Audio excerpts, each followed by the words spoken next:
So now we wait until people join.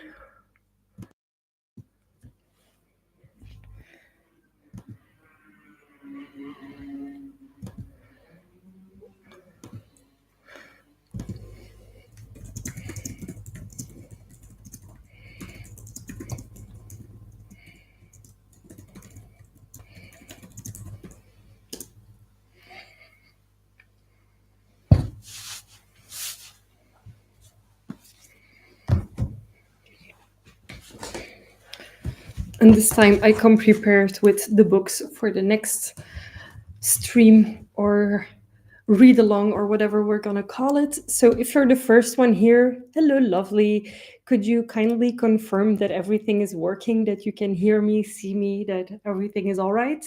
Haha, there's two of you. Sound works. Good evening. So today we're going to be talking about a new book that I'm obsessed with again. No surprises there. I just quickly want to check in. Has everyone read When the Moon Hatched? Because I have this beautiful edition that I have to admit was on my shelves for way too long before I actually got to reading it. But yeah, I'm very happy that I was able to. Ooh, Joanna hasn't read it yet. I was lucky enough that when the special edition released, I was still part of the subscription and I got the email. So now I'm very happy that I will also be getting the next part because this is the first book in what's going to be a series. And I'm very, very happy about that. But more on my opinion on the book later. I'm quickly checking a few settings with my internet to see if everything is okay. Just checking in with you as well, like how was your week? Have you had sun where you live? Because here in Belgium today was a very sunny day. I had a lot of editing to do, so I wasn't really able to go outside. Hence why I also look very plain today with no makeup. It's because yeah, I had a lot of work and no time for makeup and preparations. I'm very happy that I was able to get here at 7. I also quickly want to let you know that currently there is the poll up on my community tab. So with the post, I'm not sure how it's reflecting for you, but the April books are on there right now, and it's these ones, these pretties. So if you haven't voted yet, I would love it if you would vote for one of these. So we have Anno Dracula by Kim Newman, and the foreword I will probably not read. Then we also have The Court of Shadows by Victor Dixon. This is a French series that has been translated to Dutch and English, which I am very excited about. I've had this book for almost a year and I haven't read it yet, so I don't get it. And then we have Immortal Dark, which I have 2 editions of. If it's good enough, if it lives up to my expectations, I will keep both. This is the Owlcrate edition. And I also forgot that I ordered the Fairy Loot edition, so I always have that as well. And then the book that I'm currently still reading is Lightfall by Ed Croker. This is being compared to J. Kristoff. It's not entirely like J. Kristoff, but it's still very good. So yeah, if you're interested in joining for the April book club, it's going to be one of these 4, and the votes are currently still open. I will probably pick whichever book it's going to be at the end of this live stream, so I can announce the next one quite early. It's going to be on the 18th of April, which is Easter weekend. And I'm for sure going to read this vampire-based book as well. This is apparently what inspired Illy Hazelwood to write Bright. So I'm very curious. And Lovely voted for Lightfall. Ooh, yeah, it's currently, I think Anno Dracula is still first now. But I secretly hope it's going to be Lightfall. Okay, so if you see spammy comments, then I will try and remove them as fast as possible, but unfortunately, I'm not always able to. So Lovely also had a busy week, but you did enjoy some sun. I'm really happy about that. I was outside for half an hour today when I got home from my other job to come home and then eat outside and then back to editing, which is inside, of course. So now that I think most people who wanted to join have joined, we're going to start talking about the glorious book that is When the Moon Hatched by Sarah A. Parker. Now, when I got this book, I had very different expectations than what it ended up being. Because if you see this, the focus is on a dragon. And if you look at the sides, it's again the dragon. But then if you look at the inside art, it's super pretty and dragon based again. But then when we get to the inside is when the actual interesting things start happening. These two were giving me Khal Drogo and Khaleesi vibes, which didn't end up being totally wrong. And at the end is both of them cuddling. So this is what the book looks like, and it gives you a little bit of insight into the main characters that this book will follow. Now, this book is described as a enemies to lovers, which I don't think is correct at all. It is also described as a slow burn romance, and in a way, it is and it isn't. And it will start making sense once we get more into the actual contents of the book. For those of you who don't want spoilers, I'm going to keep it spoiler-free for now, but then I'm going to get into spoilers, and I will clearly tell you when we get into spoiler territory, so no worries about that. So I read this book in 2 days. Fun fact, I started making chainmail, totally not related to books, but totally related to cool things that I like to work on. And while crafting, I usually watch new movies that I have... 2 days, yes, 2 days. I'll explain. So on last weekend, Saturday, I was crafting my chainmail, and I usually put on Shrek or The Witcher or a series or movie that I have already seen, so that I can focus on my chainmail but still have something fun to watch, like in the background. Or RuPaul's Drag Race is also something that I watch often. And I was complaining to my partner that I had to decide between reading and crafting chainmail, and that I wanted to do both. And he was like, why don't you listen to the audiobook? I'm not great with audiobooks. And I also didn't know that one of our Spotify accounts, we have like a Spotify duo. My Spotify is the second account, and I don't have access to the audiobooks, but his is the first account, so he has access to the audiobooks. So he was like, hey, it's on Spotify as an audiobook. It's only 20 hours. If you craft today, tomorrow, and then a few hours during the week, you will be able to finish it. So I started listening to it, and I think on the entire afternoon, I was able to get to chapter 19. Now, this book consists, if you start reading it, of chapters. Let me quickly get through. So you have the main chapters, or like the bigger ones, and then you also have journal entries. So the journal entries are actually seen as chapters as well. So this book has a lot of chapters. So it feels like you're going super fast because the chapters are very short. And something that I also had, which is something that I really enjoyed, you of course get a map in the book. I love the artwork. I'm not sure if this is in every single edition, but it's beautiful.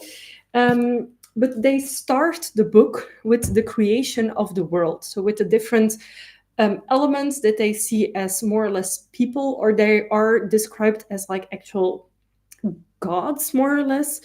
And those elementals / gods have created the world. And then the dragons enter the world as well. So it goes very fast from the world building to like how everything is created. And then, of course, the dragons. And then the humans come after this. So the dragons were already part of the world. And the main thing that I found remarkable about this world building is that the dragons, as you see them on the cover and also on the artwork, this is not the way that dragons are portrayed in this world. Dragons are actually these things, the moons. So whenever a dragon decides that they have had enough of their life, they don't die in battle, but they kill themselves, kind of. They turn into a moon. Now, these moons, I'm not sure yet if they are able to crack it open again like an egg and be reborn or something. I don't know yet, because that's not really discussed in this first book, but we do know that there's a lot of moons in this world, and every so often a moon falls or like crashes into the world, and it's like very bad. And then you also have moon shards, which are basically dragon parts. Fossilized dragon, I believe they tell it as. So that is the basic setup of this world, is that you have the planet, the different elements. This is a Fae realm, so it's not humans, it is actually Fae, if I'm not mistaken, because everyone has pointed ears. And everyone has magical powers that they are born with, I think. But some people have lesser powers, some people have more powers, and if you have a certain power, so there's 4 elementals, you will hear that elemental in your head and you will have access to the powers. And if you don't have access to the powers, you are kind of like a servant, is the best way to describe it. So now we're going to get into the actual parts of the books where I'm going to talk about the main character, about what happens in the book, a little bit phase by phase. So if you don't want any spoilers at all, I would recommend saying bye right now. If you don't mind spoilers, then I would recommend sticking around a little bit longer, because the first few chapters, I'll be back. It sounds like Terminator. So see you later, Joanna. Thank you for joining. But now we're going to get into the actual book. So we start out our book following our main character. And I am very bad with names lately because I have read so many books that every single name starts to resemble each other. So the main character that we follow is a female main character. She's called Rave, Raeve. I'm very bad at spelling in English. Sorry, not sorry. And at first, we discover her as she is kind of this very badass assassin, is what I'm going to call her. I'm trying to find one of the other chapters, but it's immediately chapter 8. Oops. There's a lot more illustrations in this book than I thought there would be. Come on, where are the... Is it all of this? I'm trying to look for one of the journal chapters. See if I can find one quickly. Diary entries. So we have a mix of chapters that follow Rave, our female main character, and then we have a mix with that of diary entries by Eluin Newan. And at first, it seems like the two characters are totally unrelated. The timelines are also very much apart. So every chapter you will get the name of the character that you're following, the timeline that we're in, and then of course you have the chapter. So it's very easy to follow who you're following, what the character's name is, and what they are doing. So we start the book out with Rave, who is infiltrating this lair. We don't really know what she is going to do in that lair, but she's like cloaked and wearing a red robe. And as we follow along the chapter, we know that she wants to kill someone, assassinate someone, because she is part of this assassin's guild, is the best way I can describe it. Later on in the book, we actually discover that she was saved by this guild, and in order to save her, they actually took some of her blood, so she is now bound to this assassin's guild, more or less. This also gives her benefit. She has a lot of money for the things that she does. She has a lot of weapons. She has a lot of everything. So for me, Rave started out feeling a little bit like Mia in Nevernight. And I'm not sure if any of you, if anyone is still here, relates to this or not. But for me, the comparison between the Nevernight trilogy, main character Mia, and Rave in When the Moon Hatched, especially the beginning of the book, they are very similar. They are both very badass. They both try to assassinate people who do harm to others that are lower class. Now, at the beginning of the book, she goes to this lair in disguise. She sings there, and while singing, she actually gets the attention very early on by a male. And no surprises there, the male that she, like, he catches her eye, she sees him, she's intrigued. I felt immediately like, okay, that person is going to be the love connection. So that was very obvious to me from the start. However, the way Rave worked as a character, that was something that had a lot of development during the book. So we notice that she's going into this situation, and we kind of go in blind. We don't know a lot about her main character other than that she's there. And then the information trickles in over the chapters that she wants to assassinate someone. that she's there to actually kill someone. She ends up in the toilets at one point, encounters that person there because he's following her, not the mysterious person that she sees, catches her eye, the love interest, but the other person that she wants to kill, basically. She ends up also having a fellow musician on the stage of that performance that she does. And she exchanges information with that musician because that musician is in a poorer condition and she wants to try and help them, which actually ends up being a bad thing later on in the chapters. So I want to ask to the people here, what was your first impression of Rave? What did you think in the first few chapters? Because if you finish the book, then I think, just like me, you will have had like a twist in what the character actually is like. Because we start out with her being this brave, badass assassin coming up for what's right. But then as we advance in the book, we discover that there's so much more to her. And we don't discover everything in book 1 even. In book 2, I think it's going to continue a lot more on it. And I did not expect how much we would discover already in book 1. So it seems like a chunk of a book, but it's actually not that big of a book. So I think I was talking about when I started reading the book, I was actually listening to it for the first 19 chapters on Saturday. And then on Sunday, I didn't feel like making chainmail because the pliers push into my hand a little bit too much. So I just went into my reading nook with the book and I finished it. I think it was 6 or 7 in the evening when I actually finished the book. And I'm so happy that I did because it's amazing. But yeah, I read the book in 2 days. Technically, I read 19 chapters on Saturday and then everything else on Sunday. And the main reason that I finished it so fast is because I wanted to have it read before today, so I could talk about it at least. So Lovely says, I really liked her. So Rafe, the main character, she wasn't weak. She was a badass woman who knows what she needs to do and does it good, but also mysterious since you don't know much about her. Yes. So we start off actually completely blind, except for the information that is on page given to us while narrating Rafe. And after this assassination attempt, which doesn't really go the way she wants to, she actually goes home, I think, or she's followed by the character that she wants to kill. But in the lair, she doesn't kill that person. She's not able to because the other male is actually there following her. So on the hill outside in the snow, she actually kills that other person that she has to kill. I'm pretty sure she chops off the head and then shoves him down like a trash chute or down the hill. I can't remember exactly. And then the second character, so the second male, actually comes into play again.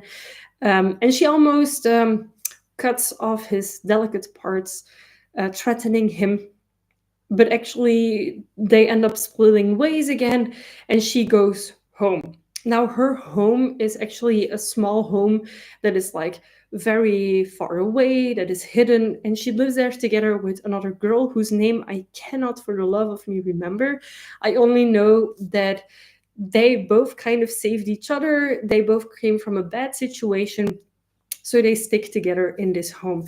And the other person is not an assassin like Rafe is. That other girl is actually more like a healer, someone who makes trinkets, someone who makes a lot of contraptions, who works with runes, etc. So they are living together. Now, the day after the assassination, I think, is when Rafe is going into town to go to the Assassin's Guild to like prove that she has done the assassination, refill her knives, etc. And that is also the point, more or less. It's very early on in the book when we're going to call her roommate, gets killed. And this triggers a lot of events because Rafe knows who killed her roommate because they were actually after her. It is like the king's guard system or something. Like there's 3 kings in these world buildings kingdoms. So there's 3 kings. She lives in one of the 3 parts. The other 2 are the brothers of that king. And the king of the area where she lives is really like not okay. So she gets lured into a trap basically by these king's guards.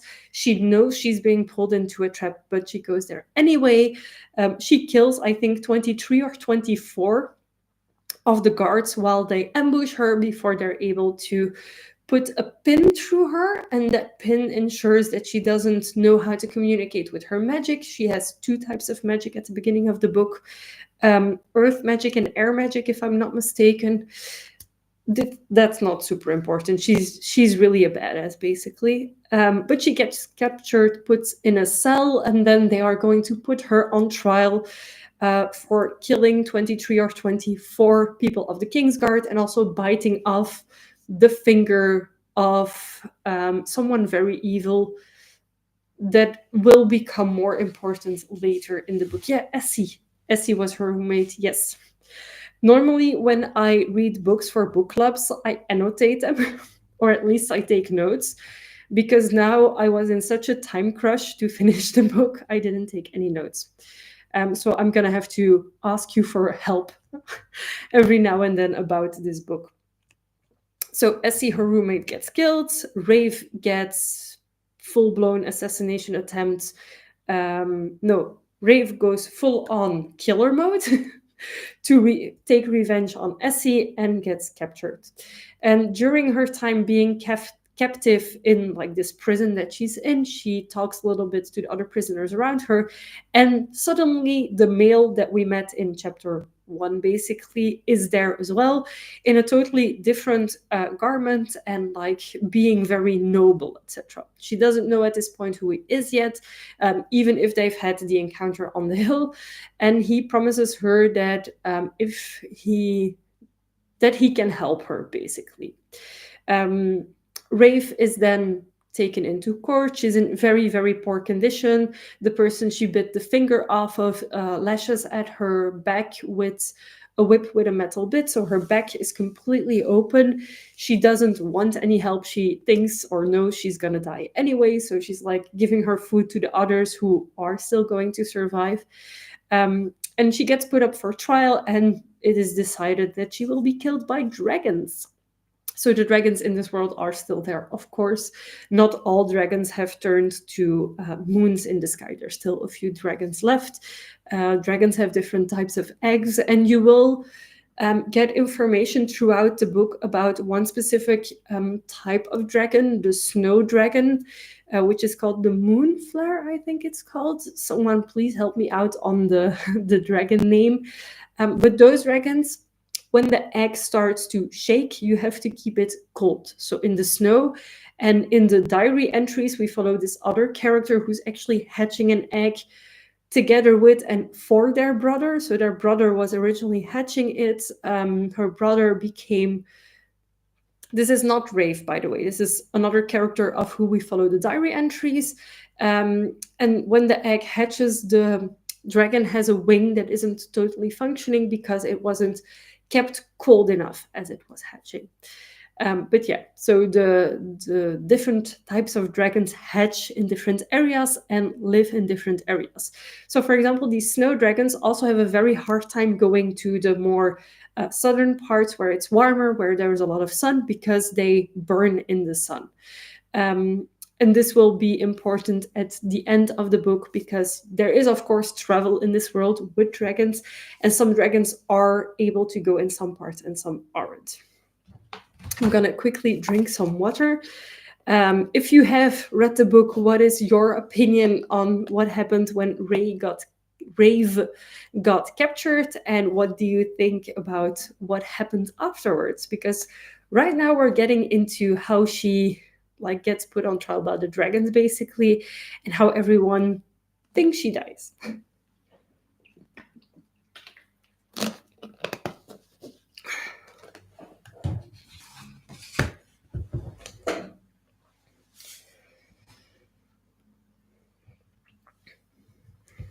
And I'm gonna quickly check for the second name that I will need in a moment.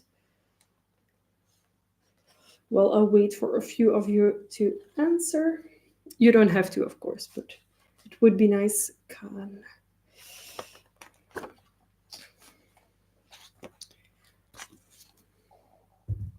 At the back, you have all the names. Aha, that's a good thought.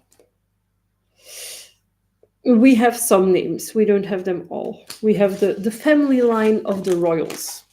So it's only the family tree of the kings. And then we have the Aurora cycle, before stone, slumber. Yeah, that was something that kind of annoyed me in the book, is that when they talk about days and hours, etc., they don't say a day or an hour. It's day, D-A-E. A phase is 1,000 aurora cycles, which is more or less a year. And then like eons and slumber and everything is like, it's kind of weird, like the way that they describe everything. I'm trying to find the names. Here I have a lot of names about the creatures, the beings, the fae, the miscun, the moon plumes. That's the dragon names. And here we have, I think, the names. Yeah, we have the names a little bit further back. So we have Essie, we have Rave, yeah, and then we have all of the others as well that will become important, but not right now.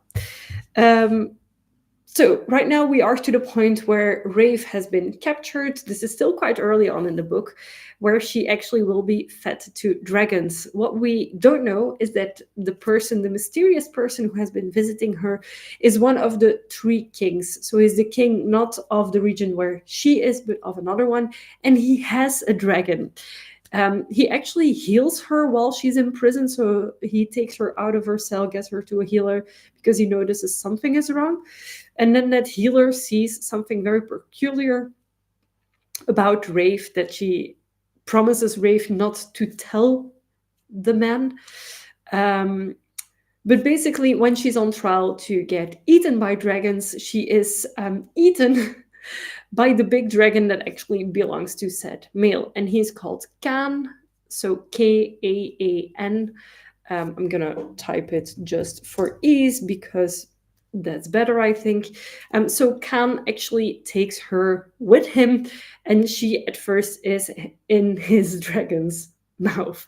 So literally, the stake that she was on, tied on onto the square, she is just swallowed. Well, not swallowed. She's in the mouth of his very big dragon, and he actually takes her with somewhere. At first, we don't really know where. But when we arrive there, we know it is kind of a sanctuary of his family, where his mother used to come, and it has a pool of healing powers. And he lets her get into that pool first so she can heal. They have. Is that the first intimate scene? I know they have a little bit of interaction there, at least. So in the pool, she's naked, he's naked. Nothing important happens there. Well, a lot of important things. They have a conversation, they start to bond a little bit more. But I feel like this book is described as slow burn romance. I didn't feel like it was slow burn. Not as slow burn as I think most slow burns are. When the Stars Are Dying by Chloe Penaranda, that is slow burn. This is not slow burn, in my personal opinion. And it never was enemies to lovers. She never wanted to kill him. He never wanted to kill her. He was trying to approach her from the very start. Wait. So Lovely says so much happened in the dragon eating scene, but at the moment you don't know why. But when you finish, it clears so much in that moment. Yes, exactly. So at first we don't know that she's being eaten by Khan's dragon. We just know that she's being eaten. At first she is being hunted, kind of like smaller types of dragons come towards her to actually burn and eat her, but then the big dragon clears away the small dragons to eat her, take her in his maw, basically. And no, we don't know at first that Khan is actually trying to save her, and we especially don't know why he wants to do this. That is the total end of the book. But I felt like her getting away, and then you see a queen who recognizes her as well. I forgot about that. The royal family, in that day royal family, is actually there. Like, there is the queen who sees her and who doesn't really acknowledge her at first, but she helps a little bit by assisting to the escape, I think. That is true. I completely missed that. Thank you, lovely. This is why I love doing these book clubs, because you remember other things than I do. I just remember them like taking her and getting the fuck out of the town that they were in. Um, so when we arrive on the little home in the mountains, that is when she's going to try and escape because she doesn't like to be held prisoner. He like there is this like cutesy, funny interaction when they get to the little house, the cottage. There are plants growing around it, and he pulls out things that she needs to carry, and then she's covered in dirt. And he actually starts making food, and she has like, though respect is not really the word that I would use for it, um, but she's like very rude about certain things. And he explicitly tells her like, hey, he kept her hands tied. Um, if you try to escape, I will hunt you and stuff. And during that night, because she's sleeping in his old room, if I'm not mistaken, in that house, and he's sleeping on the couch, so he can keep an eye out on her when she wants to get out through the door. So they have a sexual interaction that night because she wants to try and escape, sees him half naked on the couch, and then inevitably goes for it. And stuff almost happens until she says, or he says, as long as we don't get feelings involved. So she wants to keep it casual. She has no idea who he has been to her or who she is to him. So at that moment, it felt really like, okay, she just doesn't want to get involved with him, and he is falling head over heels with her because we don't have any context yet. Um, she goes back upstairs, but she has this like piece of dragon scale that she has found around the pond, if I'm not mistaken, that she uses to cut her ropes, and that she also tries to use to kill Khan at some point that night. I'm a little bit mixed up if she first tries to kill him with the piece of dragon scale and then they have this sexual interaction, or I can't remember. It is cut short at the moment that she says that she doesn't want any like attachments. Then she goes upstairs again. So she goes back to the room where there is a window. And then she actually goes out the window and escapes. Now, that night, there is like thunder and lightning and everything happening. There really is a storm there. And she takes advantage of the sounds of the storm to make her escape. And at that moment, she goes into the river. And beforehand, Khan has already been talking to her a little bit, like giving her a little bit of background information on him, that he used to be a warrior in a warrior tribe that lived around that region.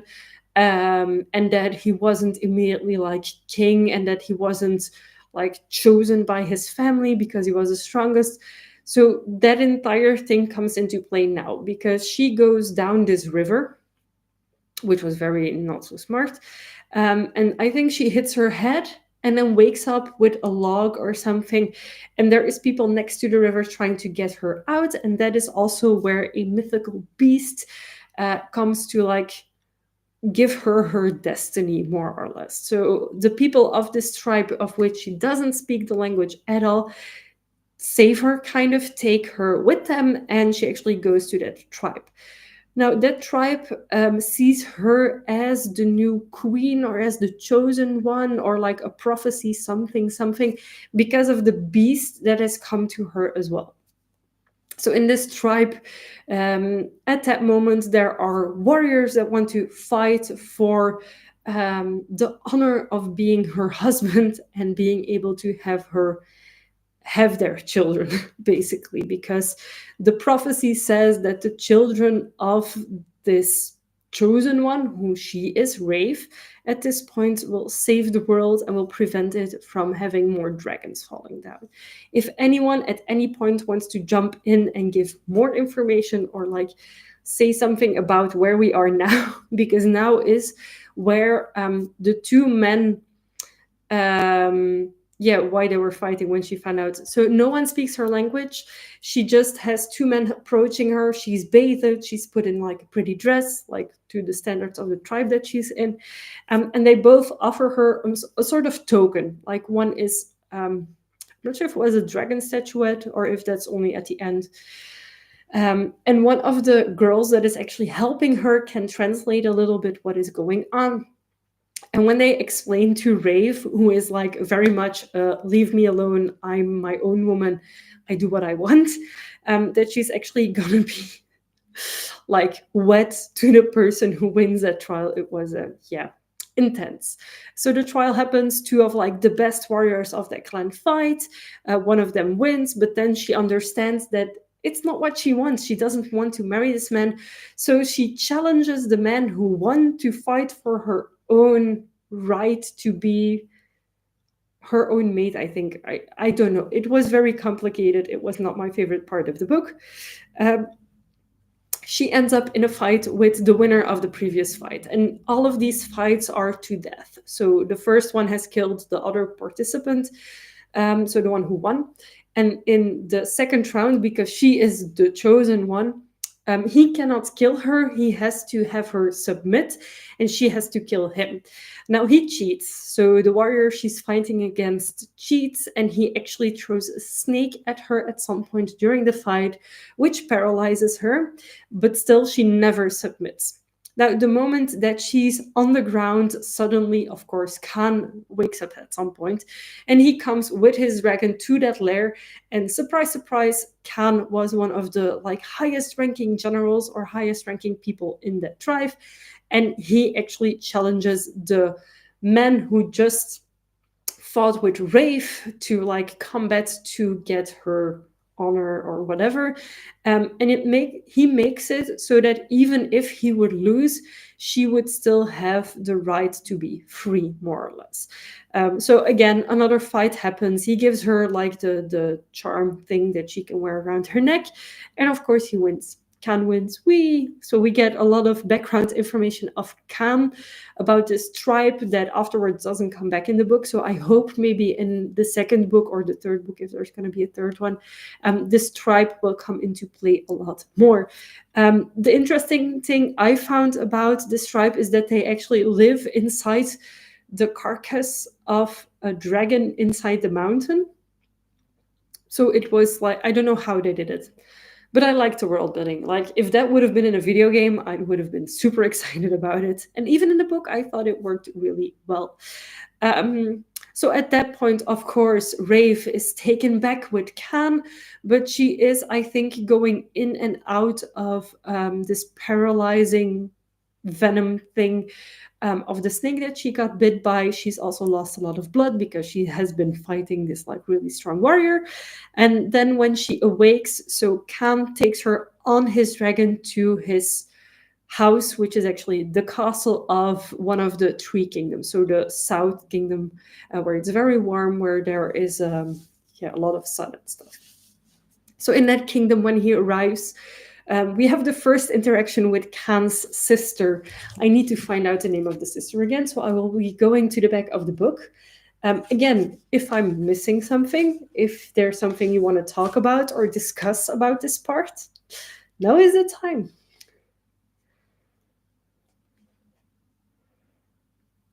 It's like, if I see the name, I'm going to see it immediately and know it, but apparently not. What's his sister called? Veya. The sister is called Veya. So Khan's sister Veya really is a badass as well. So immediately when he lands on Dragonback on his castle is when she goes to him, and she asks, like, who are you carrying? Because she doesn't know who Rave is at all.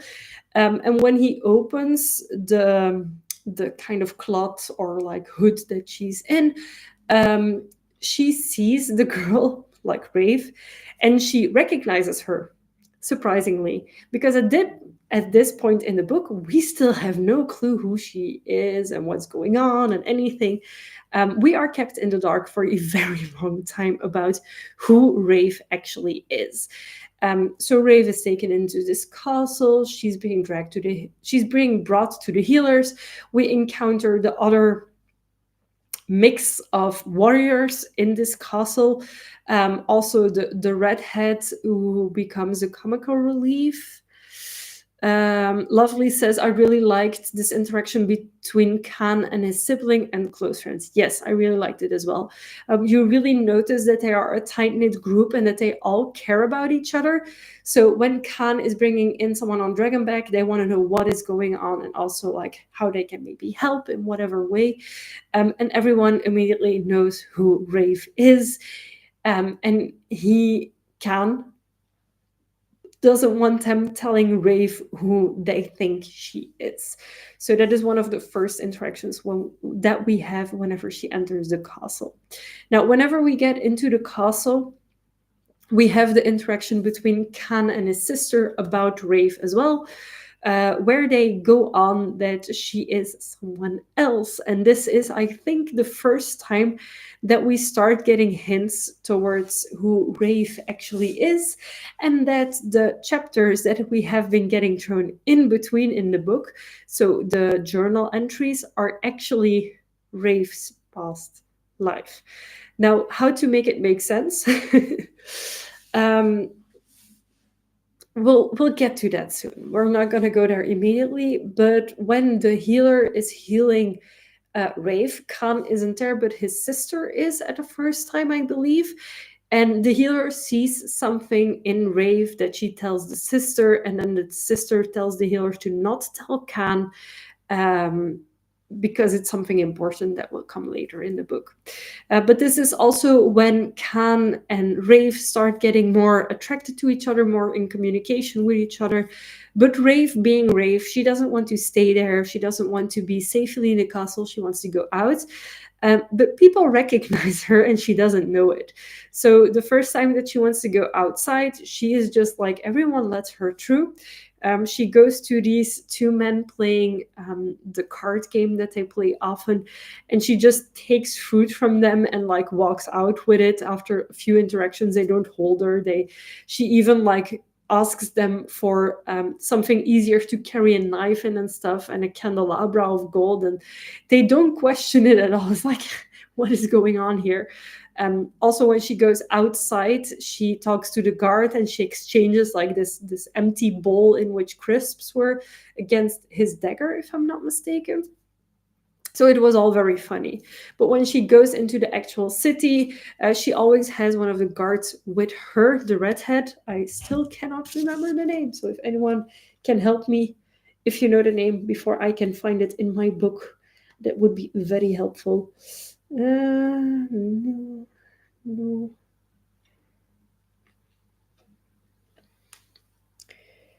I'm very happy that books have this ending where you have all of the names. Now, if I can remember which one it is.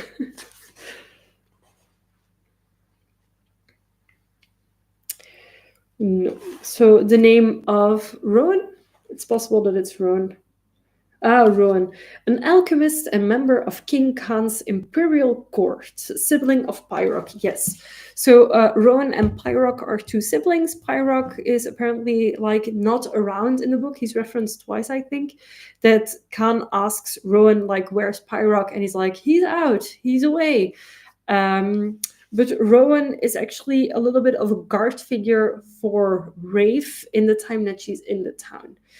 And Rave discusses that she can leave whenever she wants, and she actually decides that she wants to leave, and Khan lets her. What he doesn't know is that whenever Rave was watching outside of her window, she saw like a lot of the city, and then also a part next to it in the forest where it's kind of like walled off.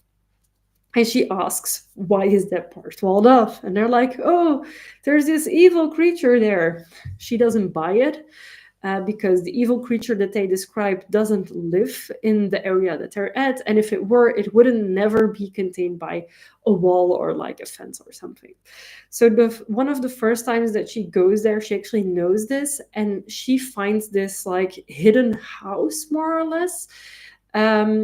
Where a lot of things seem very familiar. And that is where she starts getting more and more memories back of her and Khan and of this place. And Khan, of course, notices that she's still there. Now, I'm not sure what happens there because I found personally, once we got into the city, the kingdom where Khan lives, it got a little muddy. So we have a lot of interactions between Khan and Rave. Their relationship builds or doesn't build. She's getting memories back.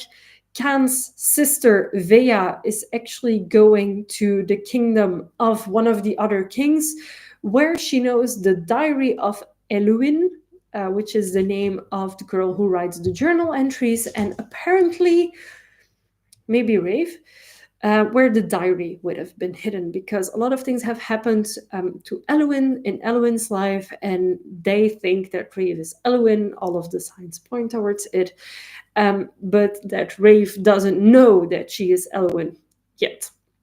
So Vea goes to this other kingdom. She goes to find first a bracelet with like a waist banshee, I think. I'm not sure. It's a creature, and you have this waste place, so you dump things into like a disposal, and then the creature at the bottom of it sorts everything out. Weird concept to me. And of course, the creature also eats it partially. So she goes through the mountains, like very dangerous roads, to go to said creature to get back a bracelet. And then she goes into the castle of one of Khan's brothers. I, at this point, can't remember which one. And she goes to find the diary of Eluin, and she reads the last few chapters, in which they actually discover why Eluin back in the days ran away from Khan to go to his brother. Now, a lot of backstory that we get from Eluin in the... It is Eluin, right? It is Eluin, I think.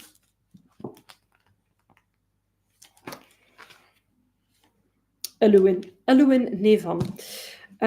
So we get a lot of chapters on Eluin in the diary entries. So Eluin was the princess of a kingdom. Her parents were king and queen, or like the regions of that area. She also had a brother. She saved or helped her brother to hatch a dragon egg of a moon dragon. Ice dragon. Yeah, Rave is Elwyn's middle name. Yes. So we discover that only at the very end, that Rave and Elwyn are the same person, or they think, they hope. We think, we hope. And that's the reason that Eluin actually fled. Is at the beginning of the book, we notice already that she stands up to her parents when they want to wed her off to one of these princes. So she refuses to marry him. Instead, they kill her parents and her brother. So she has no choice, because she's not of age yet, to have some regent step in the meantime. And then she's like kind of being pushed into these prince's arms. She falls in love with Khan. They have a lot of interactions before she's actually forced to marry the one that she has been promised to. And they actually blackmail her into marrying this other person, and to writing a letter to Khan to tell him that she is leaving and that she never loved him, blah, blah, blah. What actually happened is that she was pregnant with Khan's daughter, we discover at the end of the book, and that they use Khan to blackmail her. So she's forced to leave and to never have contact with Khan again, and everything else. It's a bit muddy, it's a bit complicated, and it will probably make more sense in the next books. But we know that she is mistreated a lot by this other king, so by one of the other sons of the then king. And that she has this kid and pretends that it's the other king's instead of Khan's. The kid comes into play at the end of the book as well. Now, the lifespans of people in this book, or of the Fae in this book, is not very clear. We don't know their exact ages. So she could be 20, or she could be 120, or 220. At this point, I don't think we have a clear idea of the age differences, how people age in this world, etc. We just know that she was pregnant, she had a kid, and then she kind of passed away is not the word, because when she gave birth, apparently things didn't really go well. And her dragon, who was mistreated a lot by this other king, Her dragon followed her, but her dragon was blind, and to save her, her dragon like took her, and then like went moon with her apparently. So when the moon hatched is not really when the moon hatched, it's more when the moon shattered back to Earth, is when Rafe was born, without any memories of her being Elwyn, and she was taken away by like scavengers, more or less, same as the pieces of the dragon. So Can, at the beginning of the book, is already recovering moon dragon pieces, and at the end we notice that he is actually reassembling this moon dragon, and I think he's missing only one or two pieces at the point that we encounter it in the book. And it's also like it is in a part of the castle in the caves and like very below earth, and she has this magical feeling about it. She feels like there's a connection with the dragon in her, because those stages of the book, Rafe still does not know that she's Eloin, and it's only very late in the book that she starts to know it. Lovely says she also has marks on her body, like she was mended, that can only be seen by special powers. I think we will find out more about those in the second book. I hope so too. So yeah, what the mender, when she's being like healed, when she comes to the kingdom for the first time, discusses with her sister, is the when you get healed from a wound, from like a really terrible wound, it leaves like a sign or a glow or something, and some healers can see it or some menders can see it. So the first mender who mends her in the prisons already sees this, and she's like, don't tell him. And then afterwards in the castle, same thing happens between the healer and Vea, the sister of Khan. But Khan doesn't know how much has been mended or what has been mended. And I felt at first like Rafe was constantly on a suicide mission, just to prove her points. But near the end of the book, you start having it make sense. So at the end of the book, she and Khan also go to this ball together. They have more interactions, they have intimate interactions, and she gets drunk and she talks her truth to Khan, that she actually has feelings for him, etc. And Khan doesn't want to get attached to her, because he still doesn't know why Elwyn left him back in the days. So that is a bit of a point that still needs to be solved at the end of the book.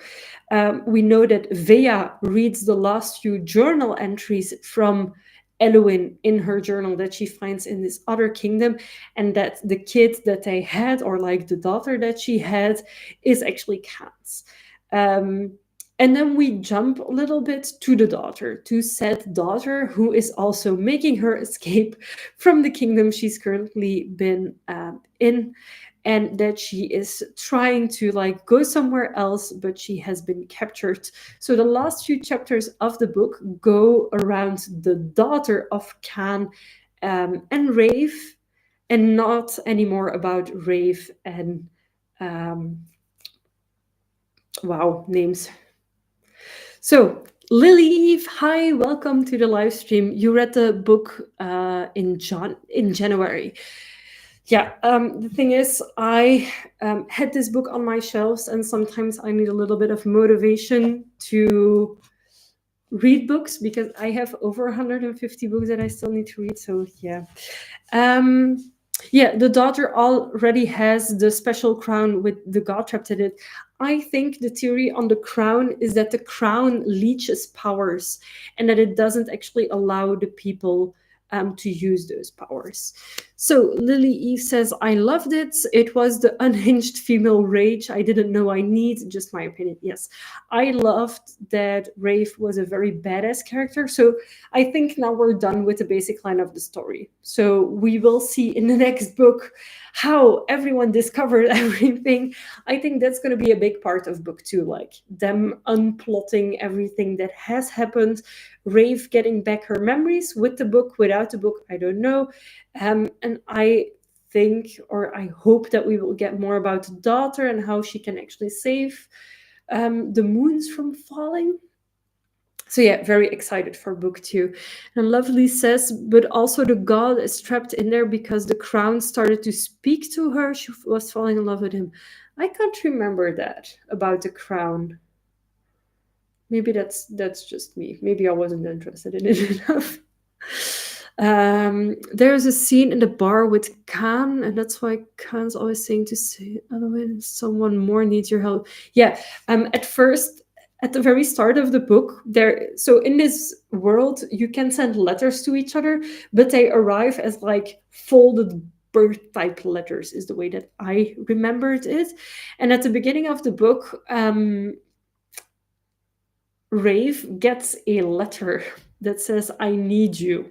And she doesn't know who it's from. And she replies at the moment that she's actually going to attack these guards because they killed Essie. She writes, no, you don't. And she sends it back. And I think my theory is that that goes to her daughter. That's my theory about that letter. But a lot of things only start to make sense at the end of the book. So actually, this book, I think giving it a reread would not be a bad thing, to see all of the plot twists, holes, elements that we didn't know about when we first were reading it, that the author cleverly interlaced into the writing. So I really enjoyed that about this book. And as I said, I read it in 2 days. It reads super fast. The chapters are short, not too short, but short enough that you just want to read one more chapter. And that is the trap that I fell into on Sunday, is that I spent my entire Sunday reading. I'm gonna drink a bit more water, and I would love to hear what your thoughts were on this book. Yeah, the revenge part. I didn't forget.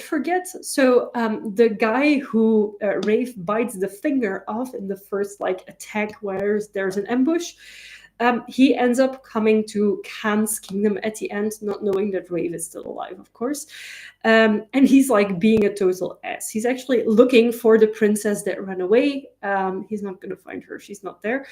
But he is like a piece of trash. He actually goes into like this bar, hires a girl, asks them to clear the entire floor so he can have his ways. Yeah, he mutilated his own dragon. So he has a moon flare, moon plume, moon dragon. And those dragons cannot stand the sun. And when he arrives, the only thing he has done to protect the dragon is to protect the eyes with like flaps. But everything else of the dragon is burning. And Rave actually is like drawn to this dragon, and she starts like taking care of it, healing it together with the menders, etc. So yeah, I think in the next book this is gonna become Rave's dragon. Pretty sure of that. Yeah. But what I was going to is that Rave has this, the other one that they call it, when she goes into complete assassin killer mode, and that is what happens as one of the final chapters in the book, is that the girl that is actually waiting for this bad guy upstairs is hurt, and she kills him brutally. Justice. I'm really curious to see how it... I secretly hope our old dragon will come back when they find the final piece. Yeah, I hope so too. That would be very cool, actually, that they know that even if dragons like go into moon mode and then crash to the ground again, that they might become back by restoring them. That would be cool, though. But yeah, the only thing that I misread, or like I didn't know about this book, that the main character was going to be so badass. I thought when looking at this book that it was going to be some soft talking dragons, fated mates type situation, and it was not. Well, it isn't entirely. I was very scared that this would just be another romantasy among the line of many romantasies that I don't really care about. But this book was so good. I really loved it. And this is the second book that I've done for a book club that ends up being so good. And same as Lily Eve. I thought I wasn't gonna like it. Glad I was wrong. Same here. I was really like, oh, I have to read this book. It's been on my shelf for so long. It's so pretty. I have to read this book. That was my thought about it. But then once I started reading it, I couldn't stop. So yeah, but as I said earlier in the live stream, the beginning of the book reminded me a lot of Nevernight of Mia. Um, how badass she was, how she just stands up for herself, how she does everything the way she wants to do it. So it felt like really, really good to me. Otherwise, I would have maybe DNF'd the book if the main character wasn't as badass as she is. And Lily also read it pretty fast. Lovely says, I really liked the book. I liked the female rage and that she was a badass, but it's not a dragon book. And the world building was great. It started with a lot of mystery and then finding out more. Yeah, I love the world building. I really loved that the startup of the book was actually the world building. I love when authors do that. So you feel more grounded into the world where the story will take place. Yeah, I love the female main character. I think Rave has nudged her way into my top 3 of female characters in books.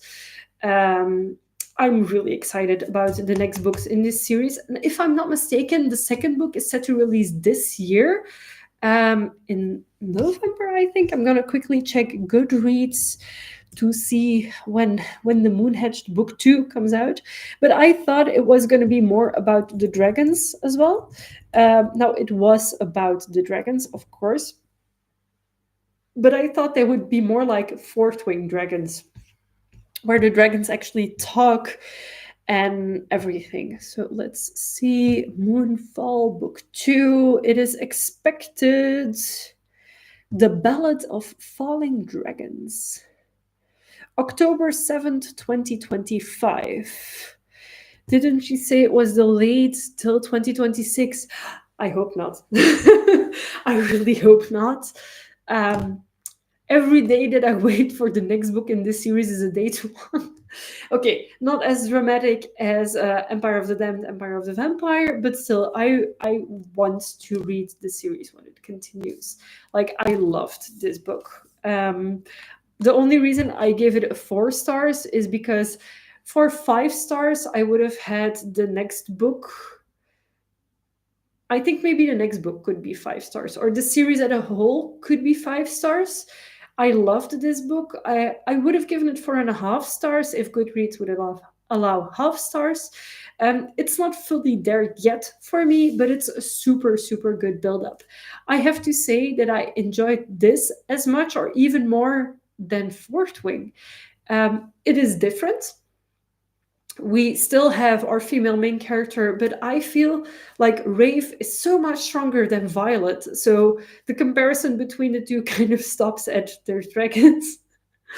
But yeah, I really loved this book. I don't know what else I could say about it that would be of interest for this video. If you still have questions about the book or want to share any opinions about the book, feel free to go ahead and do so.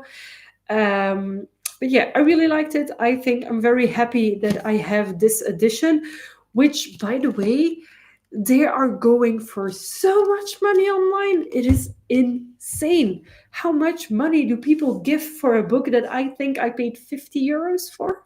Because it was a Fairy Loot edition, so I think the book itself maybe have been 35 to 40 euros and then plus shipping. So I think this book cost me about 50 euros. So like the book and then shipping it to Belgium and import fees and stuff. But I have seen online, like on second-hand platforms and stuff, that this book is being sold for a lot of money, which, like, why? So I hope that more special editions come out someday. I'm quickly checking my Vinted account to see. Yeah, people are asking a ridiculous amount of money for this spray painted edition. The regular hardbacks are only like 25 euros. If you want a hardback, not this cover, with a regular cover, they're on Vinted for about 25 euros.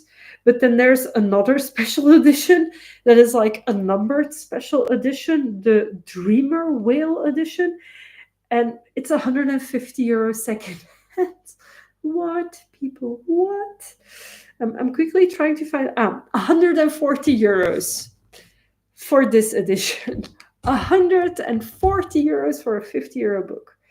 The thing is that I think a lot of people didn't think it would be as good as it is. There's also a very pretty Waterstones edition, and that one is only 80 euros.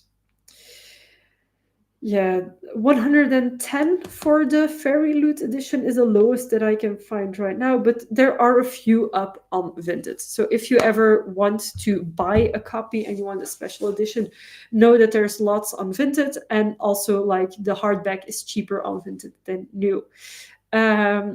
Lily Eve says, I checked my copy out from the library. That's awesome. I wish libraries here would have English fantasy, because I only read in English. And unfortunately, or fortunately, I live in Belgium, where the three official languages are Dutch, French, and German. And the part I live is Dutch speaking, which is very lucky because we speak more English as well. So we do have a bunch of English books available in the library, but it's mainly like older books that we need to read for school, etc. But like new fantasy in our libraries, unfortunately, is not something that we have. So I'm building my own library. The funny thing is that my partner has an even bigger book problem than I do. So I have like these two pretty shelves. These are the books that I've read. Well, that pile there is actually my haul that I still need to film a video about. But I have another bookshelf in the living room that is all of the books that I still want to read. And my partner also has a big bookshelf there. And he has, I think, 3 bookshelves upstairs. Now, I own 250 books, give or take. And I know he owns 3 or 4 times that amount. So technically, starting 1,000 books, we have a library. And I think, I haven't counted my partner's books yet, but I'm pretty sure that we're there. If we combine our books, we have our own library. Yay. Lily says, I'm on a book buying ban till next month. It will be 5 months next month. Yep. I'm technically on a book buying ban as well. It's not going well. The thing is, the books that I buy, some of them are pre-orders, so I feel like that doesn't really count. Well, it does count, of course. I have been gifted a few books as well of the ones that you see up there. I'm constantly confused because if I point that way, that's on my screen, like it's the right way, but it's all flipped around. Anyways, the books that are up there are the books that I got gifted, got pre-orders, and a few that I bought. I went to Standaard Boekhandel in Ghent, and Standaard Boekhandel in Ghent has a lot of English fantasy. And when they have the one book that you are allowing yourself to buy, which was Lightfall by Ed Crocker, then you buy it. And when they have another book next to it that you're like, ooh, I wanted this as well. It was The Dark Mirror by Samantha Shannon, and I have all the special editions over there. There. So it goes in between those two books. It's now up there for now. Yeah, it's a challenge not buying books. So Lovely says, I'm on a buying ban as well, only pre-orders, and when I sell books, I can buy new books with it. It's really hard, yes. And yeah, book club books I can buy as well. Well, that's the advantage that I have with my book club, is that the options that I give you are books that I already own or want to read. But yeah, the books that I bought that were an impulse, well, not technically an impulse buy, but like new releases that I really wanted was Lightfall, of course, because once you compare a book to J. Kristoff, I have to read it. The new Emily Wilde book was also on my want to purchase list, and then The Dark Mirror by Samantha Shannon. But then, what else do we have? And this time I'm not taking the microphone with me, not to have a disconnect line last time. I have All the Devils, which was gifted to me by my partner, so the new Emily Wilde. Another edition of Immortal Dark, because I forgot that I ordered the Fairy Loot edition. So I secondhand bought the Alcrate one because I thought, ooh, that's pretty, and it's a vampire book. So now I have both. So I hope to read that book in April so I can decide if it's worth keeping both of them or not. Then we have the Dark Mirror, and then Lightfall would be there on the shelves. Then we have A Cruel Thirst, which is also a fluffy vampire. Yeah, I mean, it's not gonna be my best read, not my worst read. It's an Italian-based vampire romantasy, if I'm not mistaken. And then next to it is Stake Around and Find Out, which was one of my favorite vampire books of last year. I finally got my hands on a physical copy. And then a book that was gifted to me by the author, which is Trial by Frost, by Evelyn Rivers, which I have already finished, and it was actually a pretty enjoyable read. I just didn't connect with the main characters, but that's on me and not on the author. Let's see. I want to buy Sarah Penner's new book, Amalfi Curse. I don't know that. The Starless Sea. I've heard good things about The Starless Sea by the author of Night Circus. I haven't read that series yet because I'm flooded with books that I want to read, let's face it. So if you have any recommendations, so March was my dragon month. April is going to be vampire month for me, reading wise. And I thought like, oh, let me quickly squeeze in Lightfall because I thought I would finish this book in a week. The thing is, the chapters are very long and these are the pages. If you compare the script size of the books, I'm not sure if you can. Well, okay, it feels like more or less the same, but this book has a lot of illustrations in it. So even if When the Moon Hatched at 700 something pages is technically longer than Lightfall at 400, let's check. It doesn't have page numbers. Oh, it does. At 365 pages. So technically, this book is shorter than this one. On my e-reader, where the font sizes are the same, this one was 700 pages, and this one is 900 pages. So I don't know how they did it to squeeze all of this text into this smaller book, but I'm still reading it. I loved The Night Circus. Right now, I'm reading Shield Maiden by Sharon Emmerichs. And it is so good. Is it fantasy or is it like historical? Because I only read fantasy. So I'm now at page 629 of 949, 300 pages to go in Lightfall. So I hope I will finish Lightfall when I do. I'm behind on my reading goal, but I don't care. Whenever I go on holiday, all I do is read. Most of the time. This year, we're actually going to Scotland, to the Highlands.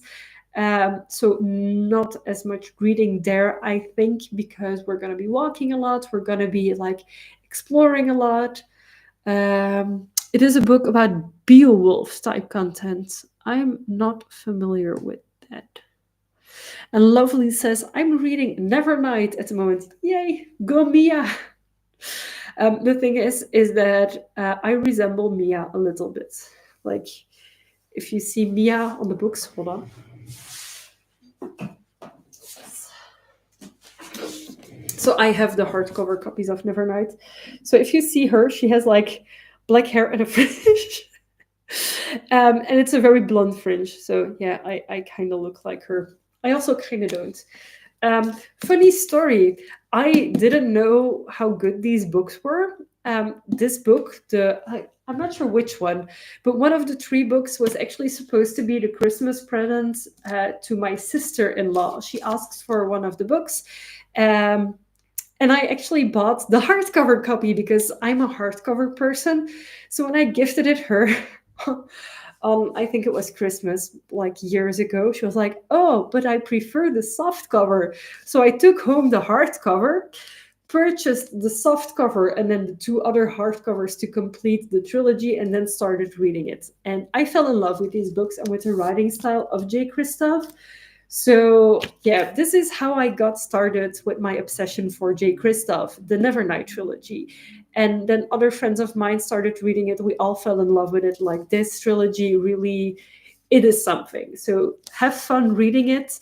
I'm not going to spoil anything about it, just that Mia is a badass main character and I love her.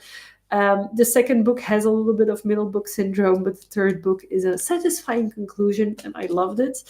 And then, of course, thanks to Nevernight, I got into Empire of the Vampire and Empire of the Damned, which is up to this day my favorite books. There's not a lot of completing to do. Oops. The problem I start to have with my shelves is that all of the pretty trinkets that I got do not fit anymore, but I actually got artwork of Mr. Kindly, which is so cute here, but he's actually not always this cute in the books. But yeah, I also have a cat holding a candle there. So yeah, I wish I could add more bookcases to this room, but as you can maybe tell up there, we have a little bit of like a cupboard situation, and that's actually where the electricity comes into our house.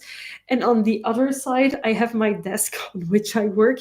So the only way that I could fit more books into this room is if I were to replace the cupboard that's here with like a full bookcase, or maybe even two bookcases, even if that would squeeze it a little bit closer to where I actually work. So yeah, I have limited book space, limited trinket space for the books as well. You can maybe tell that there's trinkets a little bit everywhere. I'm gonna have to cut those soon. So yeah, I'm not sure if there's any questions that you still have, books that you want to talk about. This is like the let's chat part of the live stream. Or if you're tired of hearing my voice for over an hour already, then we can just quit the live stream for today. And then on the 18th of April, we'll be back. And I'm not sure yet if we're going to be back with Anno Dracula or with Lightfall. If it is my choice, my personal choice, it's going to be Lightfall because I'm nearly done with the book. And so much is going on in this book. It is really good. I'm not sure where it's going to. So yeah, and then Anno Dracula has been on my shelves for a while. Apparently this is really good as well. Like a friend of mine has read Anno Dracula, and I know someone commented recently that it's really good. When will we know the next book? So I'm going to quickly check. I usually leave it up for about a week. So it has been 2 days. I'm going to leave it up till next week Wednesday. Does that sound reasonable? How many are we then? That would be the 26th of March. Does that sound reasonable that on the 26th of March I decide, or like we look at the votes and we take the book that has the most votes? And then I will also like immediately plan the new live stream with the cover and stuff, so you know when it is. So it's going to be the 18th of April. It's Easter weekend on the Friday at 7 o'clock, like today. And the thing is, like today I had to really like eat in a rush with my friends and my partner, and then they went out to a bar to drink while I'm here nerding out about books, which is like, I never imagined this would happen to me, but it's so much fun. So yeah, the next book will be announced next Wednesday, which is going to be the 26th of March. And right now, it is almost a tie between these two. So if you haven't cast a vote, please vote for Lightfall. You don't have to, of course, but I would love it if it were Lightfall. If not, I will for sure be making a specific video about Lightfall, hopefully more structured than my live streams, because my live streams tend to be a little bit all over the place. But yeah, I love Lightfall. Not as much maybe as I love When the Moon Hatched, but yeah, well, it's gonna be pretty close. So suddenly there's more people joining the live stream. We're actually wrapping things up right now. Unless you have any book-related questions or books you want to talk about, then now is your moment to shine. I'm gonna quickly drink some water.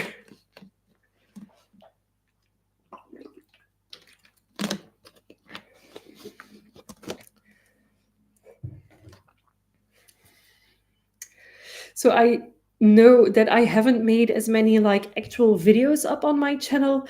Normally starting Monday, it's going to be a lot calmer for me. Like with my jobs and everything around it. So hopefully next week I will have time to record more videos and get them online for you. So videos that I'm currently working on is of course the books I read in February and probably also the books that I've read in March. And then I have some very specific like spring books that I could recommend. So books to read in spring. I also finally have more books for a dragon-based video. Maybe I should also make a book on Onyx Storm, like a video about the book Onyx Storm. I'm getting tired. Do you notice? So yeah, I hope you had a fun time chatting with me about when the moon hatched. I hope to see you very soon with more videos, but I will for sure be back on the 18th of April at 7 o'clock in the evening, Belgian time, for another ramble and rant about one of the books that you choose. So if you haven't voted yet, go to my community tab, to the posts tab, depending on how your YouTube looks right now, and feel free to vote. Fight for Lightfall. And I will see you very soon with more. I'm going to wish you a very lovely evening, and thank you so much for sticking around in this live stream with me. Bye.